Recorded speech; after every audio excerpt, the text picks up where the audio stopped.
ಕದನದಲ್ಲಿ ಈಗಾಗಲೇ ಕೂಡ ಅಭ್ಯರ್ಥಿಗಳ ಭವಿಷ್ಯ ಮತಪೆಟ್ಟಿಗೆಯಲ್ಲಿ ಭದ್ರವಾಗಿದೆ. ಈಗೇನಿದ್ರು ಕೂಡ ಅಭ್ಯರ್ಥಿಗಳು ಸೋಲು ಗೆಲುವಿನ ಲೆಕ್ಕಾಚಾರವನ್ನು ತಮ್ಮ ಮುಖಂಡರ ಮುಖಾಂತರವಾಗಿ ಮಾಡ್ತಾ ಇದ್ದಾರೆ. ನಮ್ಮ ಜೊತೆಗೆ ಕಾಂಗ್ರೆಸ್ ಅಭ್ಯರ್ಥಿಯಾಗಿರುವಂತಹ ಸಿ.ಪಿ. ಯೋಗೇಶ್ವರ್ ಅವರು ಇದ್ದಾರೆ. ಅವರನ್ನು ಮಾತಾಡಿಸ್ತಾ ಹೋಗ್ತೇನೆ. ಸರ್, ಚುನಾವಣೆ ಮುಗಿದಿದೆ, ಹೇಗಿದೆ ಸರ್ ಕಾನ್ಫಿಡೆನ್ಸ್? ನಾವೇನು ಕಾನ್ಫಿಡೆಂಟ್ ಆಗಿದ್ದೀವಿ, ಆ ಥರ ಏನು ಹತಾಶೆ ಏನಿಲ್ಲ. ಹೋರಾಟ ಉಪಚುನಾವಣೆ ಅಂದಮೇಲೆ ಅಷ್ಟು ಸುಲಭವಾಗಿ ಯಾರೋ ಒಬ್ಬರು ಗೆದ್ದು ಬಿಡ್ತಾರೆ, ಯಾರೋ ಒಬ್ಬರು ಸೋತು ಬಿಡ್ತಾರೆ ಅಂತ ಹೇಳೋಕ್ಕಾಗಲ್ಲ. ಸಮಬಲದ ಹೋರಾಟ ಇರ್ತದೆ. ಈ ಚುನಾವಣೆಯೂ ಹಾಗೆ ಆಗಿದೆ. ಒಂದು ಸಾಂಪ್ರದಾಯಿಕವಾಗಿ ಇದು ಹೇಳಿ ಕೇಳಿ ಹಳೆ ಮೈಸೂರು ಭಾಗ JDSನ ಒಂದು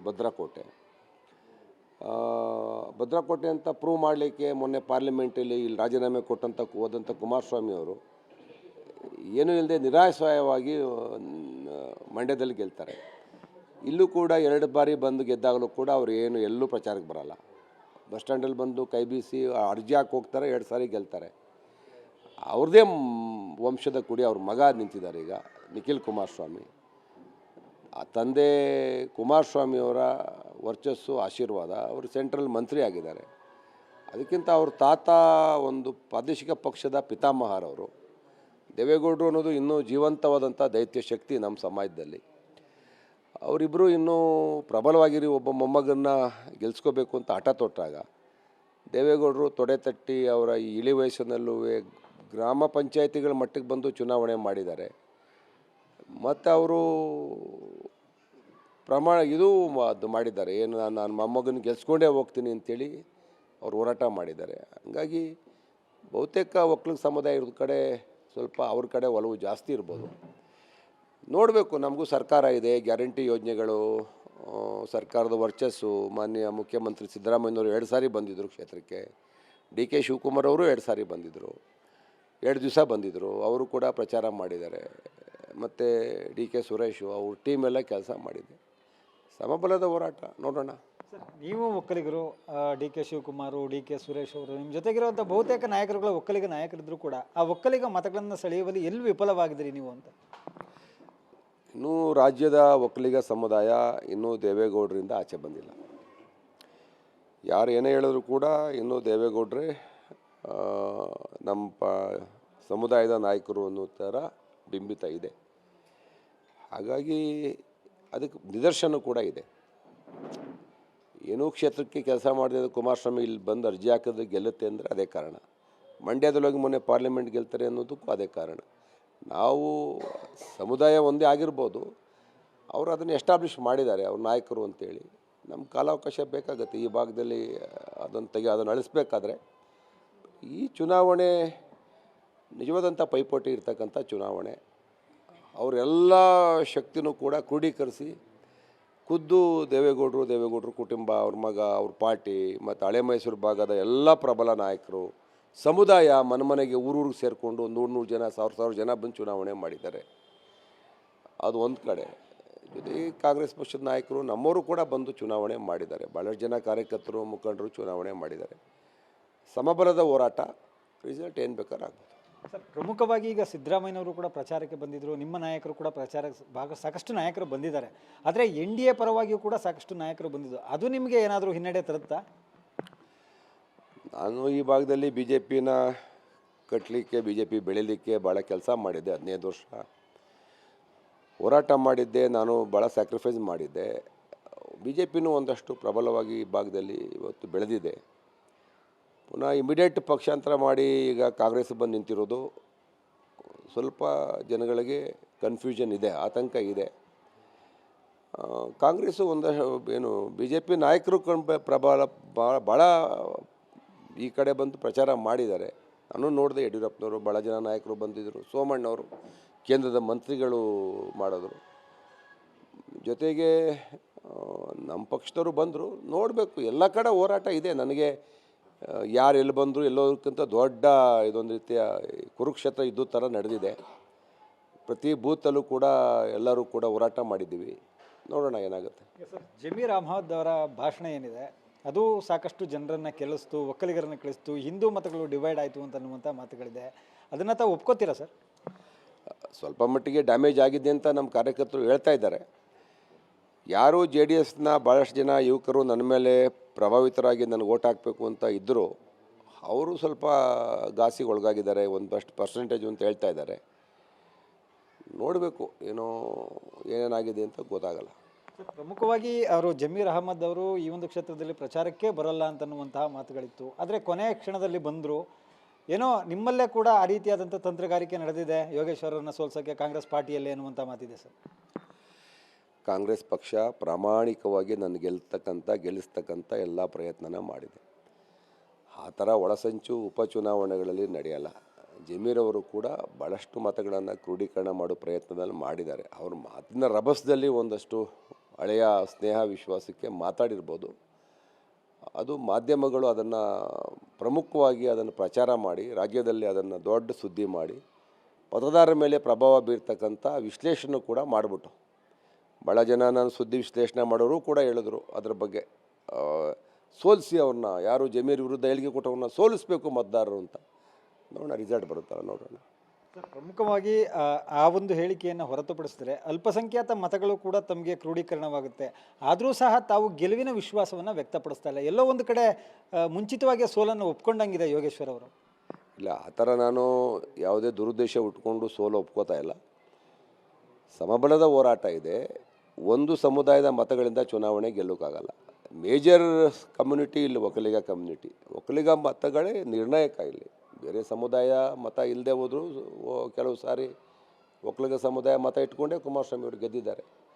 ಹಾಗಾಗಿ ನನಗೆ ಸಮಾಧಾನ ಇದೆ. ಈ ಸಾರಿ ಭಾಳ ಮೈನಾರಿಟಿ ಓಟ್ಗಳು ಬಂದಿದೆ ನಮಗೆ. ನೋಡಬೇಕು ಲೆಕ್ಕಾಚಾರಗಳು ಏನೇನಾಗುತ್ತೆ ಅಂತ.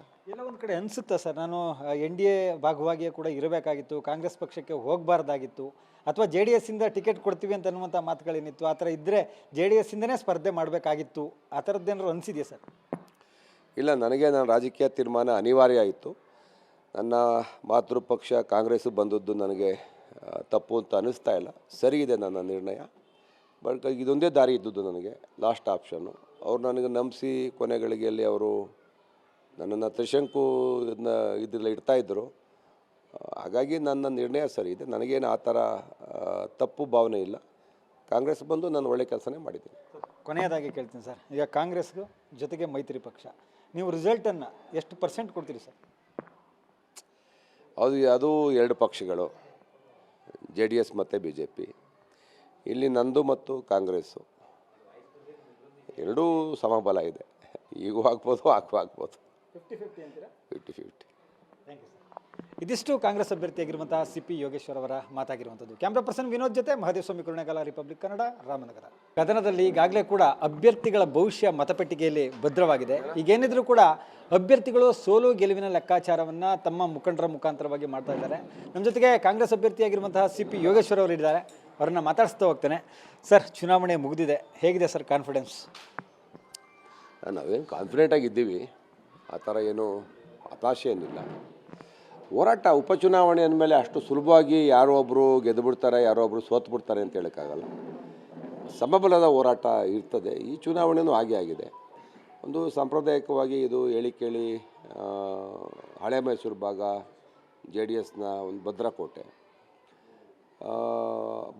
ಅಂತ ಪ್ರೂವ್ ಮಾಡಲಿಕ್ಕೆ ಮೊನ್ನೆ ಪಾರ್ಲಿಮೆಂಟಲ್ಲಿ ಇಲ್ಲಿ ರಾಜೀನಾಮೆ ಹೋದಂಥ ಕುಮಾರಸ್ವಾಮಿ ಅವರು ಏನೂ ಇಲ್ಲದೆ ನಿರಾಶ್ರಯವಾಗಿ ಮಂಡ್ಯದಲ್ಲಿ ಗೆಲ್ತಾರೆ.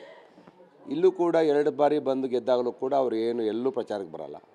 ಬಸ್ ಸ್ಟ್ಯಾಂಡಲ್ಲಿ ಬಂದು ಕೈ ಬೀಸಿ ಅರ್ಜಿ ಹಾಕಿ ಹೋಗ್ತಾರೆ, 2 ಸಾರಿ ಗೆಲ್ತಾರೆ. ಅವ್ರದ್ದೇ ವಂಶದ ಕುಡಿ ಅವ್ರ ಮಗ ನಿಂತಿದ್ದಾರೆ ಈಗ, ನಿಖಿಲ್ ಕುಮಾರಸ್ವಾಮಿ. ಆ ತಂದೆ ಕುಮಾರಸ್ವಾಮಿಯವರ ವರ್ಚಸ್ಸು, ಆಶೀರ್ವಾದ, ಅವರು ಸೆಂಟ್ರಲ್ ಮಂತ್ರಿ ಆಗಿದ್ದಾರೆ. ಅದಕ್ಕಿಂತ ಅವ್ರ ತಾತ ಒಂದು ಪ್ರಾದೇಶಿಕ ಪಕ್ಷದ ಪಿತಾಮಹರವರು. ದೇವೇಗೌಡರು ಅನ್ನೋದು ಇನ್ನೂ ಜೀವಂತವಾದಂಥ ದೈತ್ಯ ಶಕ್ತಿ ನಮ್ಮ ಸಮಾಜದಲ್ಲಿ. ಅವರಿಬ್ಬರು ಇನ್ನೂ ಪ್ರಬಲವಾಗಿರಿ ಒಬ್ಬ ಮೊಮ್ಮಗನ್ನ ಗೆಲ್ಸ್ಕೋಬೇಕು ಅಂತ ಹಠ ತೊಟ್ಟಾಗ ದೇವೇಗೌಡರು ತೊಡೆ ತಟ್ಟಿ ಅವರ ಈ ಇಳಿ ವಯಸ್ಸಿನಲ್ಲೂ ಗ್ರಾಮ ಪಂಚಾಯಿತಿಗಳ ಮಟ್ಟಕ್ಕೆ ಬಂದು ಚುನಾವಣೆ ಮಾಡಿದ್ದಾರೆ. ಮತ್ತು ಅವರು ಅದು ಮಾಡಿದ್ದಾರೆ, ಏನು ನಾನು ಮೊಮ್ಮಗನ ಗೆಲ್ಸ್ಕೊಂಡೇ ಹೋಗ್ತೀನಿ ಅಂತೇಳಿ ಅವ್ರು ಹೋರಾಟ ಮಾಡಿದ್ದಾರೆ. ಹಂಗಾಗಿ ಬಹುತೇಕ ಒಕ್ಕಲಿಗ ಸಮುದಾಯ ಇರೋದ ಕಡೆ ಸ್ವಲ್ಪ ಅವ್ರ ಕಡೆ ಒಲವು ಜಾಸ್ತಿ ಇರ್ಬೋದು. ನೋಡಬೇಕು. ನಮಗೂ ಸರ್ಕಾರ ಇದೆ, ಗ್ಯಾರಂಟಿ ಯೋಜನೆಗಳು, ಸರ್ಕಾರದ ವರ್ಚಸ್ಸು. ಮಾನ್ಯ ಮುಖ್ಯಮಂತ್ರಿ ಸಿದ್ದರಾಮಯ್ಯನವರು 2 ಸಾರಿ ಬಂದಿದ್ದರು ಕ್ಷೇತ್ರಕ್ಕೆ. DK ಶಿವಕುಮಾರ್ ಅವರು 2 ಸಾರಿ ಬಂದಿದ್ದರು. 2 ದಿವಸ ಬಂದಿದ್ದರು, ಅವರು ಕೂಡ ಪ್ರಚಾರ ಮಾಡಿದ್ದಾರೆ. ಮತ್ತು ಡಿ ಕೆ ಸುರೇಶು ಅವ್ರ ಟೀಮೆಲ್ಲ ಕೆಲಸ ಮಾಡಿದೆ. ಸಮಬಲದ ಹೋರಾಟ ನೋಡೋಣ. ಸರ್, ನೀವು ಒಕ್ಕಲಿಗರು, D K Shivakumar, D K Suresh ಅವರು, ನಿಮ್ಮ ಜೊತೆಗಿರುವಂಥ ಬಹುತೇಕ ನಾಯಕರುಗಳ ಒಕ್ಕಲಿಗ ನಾಯಕರಿದ್ದರೂ ಕೂಡ ಆ ಒಕ್ಕಲಿಗ ಮತಗಳನ್ನು ಸೆಳೆಯುವಲ್ಲಿ ಎಲ್ಲಿ ವಿಫಲವಾಗಿದ್ದೀರಿ ನೀವು ಅಂತ? ಇನ್ನೂ ರಾಜ್ಯದ ಒಕ್ಕಲಿಗ ಸಮುದಾಯ ಇನ್ನೂ ದೇವೇಗೌಡರಿಂದ ಆಚೆ ಬಂದಿಲ್ಲ. ಯಾರು ಏನೇ ಹೇಳಿದ್ರು ಕೂಡ ಇನ್ನೂ ದೇವೇಗೌಡರೇ ನಮ್ಮ ಸಮುದಾಯದ ನಾಯಕರು ಅನ್ನೋ ಥರ ಬಿಂಬಿತ ಇದೆ. ಹಾಗಾಗಿ ಅದಕ್ಕೆ ನಿದರ್ಶನ ಕೂಡ ಇದೆ. ಏನೋ ಕ್ಷೇತ್ರಕ್ಕೆ ಕೆಲಸ ಮಾಡಿದ ಕುಮಾರಸ್ವಾಮಿ ಇಲ್ಲಿ ಬಂದು ಅರ್ಜಿ ಹಾಕಿದ್ರೆ ಗೆಲ್ಲುತ್ತೆ ಅಂದರೆ ಅದೇ ಕಾರಣ. ಮಂಡ್ಯದಲ್ಲೋಗಿ ಮೊನ್ನೆ ಪಾರ್ಲಿಮೆಂಟ್ ಗೆಲ್ತಾರೆ ಅನ್ನೋದಕ್ಕೂ ಅದೇ ಕಾರಣ. ನಾವು ಸಮುದಾಯ ಒಂದೇ ಆಗಿರ್ಬೋದು, ಅವರು ಅದನ್ನು ಎಸ್ಟಾಬ್ಲಿಷ್ ಮಾಡಿದ್ದಾರೆ ಅವ್ರ ನಾಯಕರು ಅಂತೇಳಿ. ನಮ್ಮ ಕಾಲಾವಕಾಶ ಬೇಕಾಗುತ್ತೆ ಈ ಭಾಗದಲ್ಲಿ ಅದನ್ನು ಅಳಿಸ್ಬೇಕಾದ್ರೆ. ಈ ಚುನಾವಣೆ ನಿಜವಾದಂಥ ಪೈಪೋಟಿ ಇರ್ತಕ್ಕಂಥ ಚುನಾವಣೆ. ಅವರೆಲ್ಲ ಶಕ್ತಿನೂ ಕೂಡ ಕ್ರೋಢೀಕರಿಸಿ ಖುದ್ದು ದೇವೇಗೌಡರು ಕುಟುಂಬ, ಅವ್ರ ಮಗ, ಅವ್ರ ಪಾರ್ಟಿ ಮತ್ತು ಹಳೆ ಮೈಸೂರು ಭಾಗದ ಎಲ್ಲ ಪ್ರಬಲ ನಾಯಕರು, ಸಮುದಾಯ ಮನೆಗೆ ಊರೂರಿಗೆ ಸೇರಿಕೊಂಡು 100 ಜನ 1000 ಜನ ಬಂದು ಚುನಾವಣೆ ಮಾಡಿದ್ದಾರೆ. ಅದು ಒಂದು ಕಡೆ. ಜೊತೆಗೆ ಕಾಂಗ್ರೆಸ್ ಪಕ್ಷದ ನಾಯಕರು ನಮ್ಮವರು ಕೂಡ ಬಂದು ಚುನಾವಣೆ ಮಾಡಿದ್ದಾರೆ. ಭಾಳಷ್ಟು ಜನ ಕಾರ್ಯಕರ್ತರು, ಮುಖಂಡರು ಚುನಾವಣೆ ಮಾಡಿದ್ದಾರೆ. ಸಮಬಲದ ಹೋರಾಟ, ರಿಸಲ್ಟ್ ಏನು ಬೇಕಾದ್ರೂ ಆಗ್ಬೋದು. ಸರ್, ಪ್ರಮುಖವಾಗಿ ಈಗ ಸಿದ್ದರಾಮಯ್ಯನವರು ಕೂಡ ಪ್ರಚಾರಕ್ಕೆ ಬಂದಿದ್ದರು, ನಿಮ್ಮ ನಾಯಕರು ಕೂಡ ಸಾಕಷ್ಟು ನಾಯಕರು ಬಂದಿದ್ದಾರೆ. ಆದರೆ NDA ಪರವಾಗಿಯೂ ಕೂಡ ಸಾಕಷ್ಟು ನಾಯಕರು ಬಂದಿದ್ದು, ಅದು ನಿಮಗೆ ಏನಾದರೂ ಹಿನ್ನಡೆ ತರುತ್ತಾ? ನಾನು ಈ ಭಾಗದಲ್ಲಿ BJPನ ಕಟ್ಟಲಿಕ್ಕೆ, BJP ಬೆಳೀಲಿಕ್ಕೆ ಭಾಳ ಕೆಲಸ ಮಾಡಿದ್ದೆ. 15 ವರ್ಷ ಹೋರಾಟ ಮಾಡಿದ್ದೆ. ನಾನು ಭಾಳ ಸ್ಯಾಕ್ರಿಫೈಸ್ ಮಾಡಿದ್ದೆ. BJPನೂ ಒಂದಷ್ಟು ಪ್ರಬಲವಾಗಿ ಈ ಭಾಗದಲ್ಲಿ ಇವತ್ತು ಬೆಳೆದಿದೆ. ಪುನಃ ಇಮಿಡಿಯೇಟ್ ಪಕ್ಷಾಂತರ ಮಾಡಿ ಈಗ ಕಾಂಗ್ರೆಸ್ ಬಂದು ನಿಂತಿರೋದು ಸ್ವಲ್ಪ ಜನಗಳಿಗೆ ಕನ್ಫ್ಯೂಷನ್ ಇದೆ, ಆತಂಕ ಇದೆ. ಕಾಂಗ್ರೆಸ್ಸು ಏನು BJP ನಾಯಕರು ಪ್ರಬಲ ಭಾಳ ಈ ಕಡೆ ಬಂದು ಪ್ರಚಾರ ಮಾಡಿದ್ದಾರೆ. ನಾನು ನೋಡಿದೆ, ಯಡಿಯೂರಪ್ಪನವರು ಭಾಳ ಜನ ನಾಯಕರು ಬಂದಿದ್ದರು, ಸೋಮಣ್ಣವರು ಕೇಂದ್ರದ ಮಂತ್ರಿಗಳು ಮಾಡಿದ್ರು. ಜೊತೆಗೆ ನಮ್ಮ ಪಕ್ಷದವರು ಬಂದರು. ನೋಡಬೇಕು, ಎಲ್ಲ ಕಡೆ ಹೋರಾಟ ಇದೆ. ನನಗೆ ಯಾರು ಎಲ್ಲಿ ಬಂದರು ಎಲ್ಲೋದಕ್ಕಿಂತ ದೊಡ್ಡ ಇದೊಂದು ರೀತಿಯ ಕುರುಕ್ಷೇತ್ರ ಇದ್ದು ಥರ ನಡೆದಿದೆ.